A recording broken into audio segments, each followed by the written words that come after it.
After closing the case that saved Zootopia, Officer Judy Hopps and Nick Wilde are now partners at the ZPD. The two are eager to get back in the field, but quickly learn of a new conspiracy. Hopps and Wilde learn about a snake in Zootopia, the first of which in 100 years. This leads the duo down a rabbit hole of corruption as they learn the truth of the city they protect. This is Zootopia 2.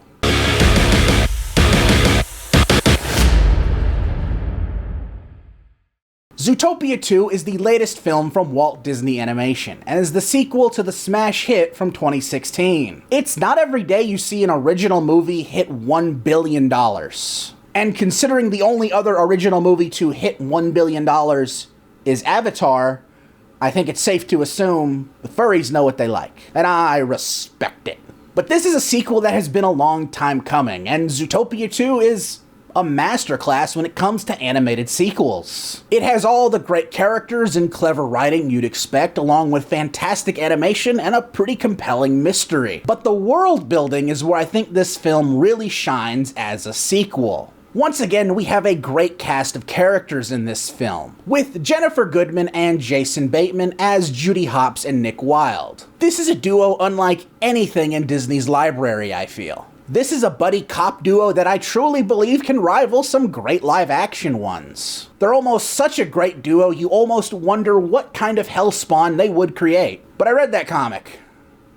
It didn't happen. I would get more into their characters and how well they work together, but that is such a prominent aspect of the movie, I can't do it out of fear of spoilers. Zootopia is a lot more than just them though, as this film introduces a bunch of new and great characters. The most notable one on a story front is Gary DeSnake, played by Ke Huy Quan, who is such a great addition to the film. Not only is this character a lot of fun in the animation department, the additions he adds to the story is damn near perfect. And yes, the irony of Short Round playing a snake is not lost on this Indiana Jones fan. The actor that surprised me the most with how good his performance is was Andy Samberg. I was really worried he was just going to do Hotel Transylvania again, but I'll be damned if he didn't play against character type. But probably my favorite new addition when it comes to humor is Patrick Warburton as Zootopia's himbo horse mare. Downright inspired casting choice if you ask me.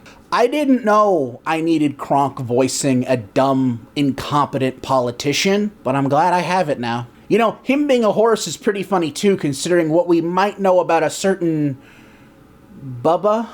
The animation of the film is beautiful, no doubt, but man, if it isn't a blink and you'll miss it kind of film. It is just so full of life, and everything moves quite quickly. There are so many little moments that'll give you a good laugh, and so many more that you'll miss and need to see it on a second or a third watch. Even little details like natural animal movements are beyond prominent in this film, and it's just such a nice little detail. Luckily, one of my favorite moments in the film isn't subtle in the slightest. It is a beyond inspired homage to one of the most iconic horror films of all time. Eat your heart out, Ready Player One. If you know, you know. But here's the thing. Now, the city of Zootopia is a character almost all of itself. The city of Zootopia is made to inhabit every kind of animal of every habitat. The world building of the film is really what makes this film a great sequel to me. Yeah, sure, it still takes place in Zootopia, but a lot of the film takes place in parts of Zootopia we didn't get to spend much time in the first film. Like Tundra Town or Marsh Market. You won't notice that this film takes place in Zootopia properly. I've never been to New York, but I imagine it's what people would say being in the Bronx versus being in the Queens is like. There is just so much to it and so much going on that it feels so much more alive than just New York with anthropomorphic animals. I don't know where exactly Sing was set in, but something like that. This is most definitely thanks to the addition of the reptiles. This not only makes their absence from the first film make sense, this is where the film's story really shines, and has this sequel go from good to great. I can't spoil the direction they take, but just know that it's clever, poignant, and just as relevant as ever. All of that makes for a really clever mystery, especially for kids. I love seeing clever movies like this do well, especially in the age of Minions. It's just a shame it took 10 years for us to get this sequel. And yes, I understand, animation can't and shouldn't be rushed, but